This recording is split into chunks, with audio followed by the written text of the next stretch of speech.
Toing app के customer care से बात कैसे करें। आप टॉइंग ऐप के कस्टमर केयर से बात करना चाहते हो तो इस वीडियो को पूरा देखना।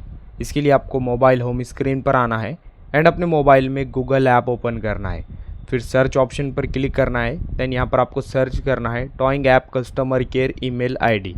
देन आप इसे सर्च करोगे तो यहाँ पर आपको टॉइंग ऐप का कस्टमर केयर ईमेल आईडी दिखाई देगा।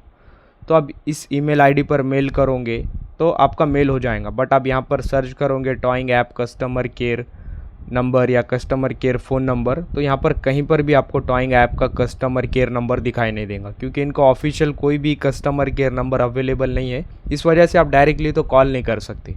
बट अब इन्हें ईमेल कर सकते हैं। देन ईमेल के थ्रू आपका जो भी प्रॉब्लम है आप इनसे शेयर करोगे, देन ये आपकी प्रॉब्लम सॉल्व कर सकते हैं। तो आप कस्टमर केयर को मेल करेंगे तो आप इस तरह से बात कर सकते हैं। वीडियो इन्फॉर्मेटिव लगा तो लाइक करना।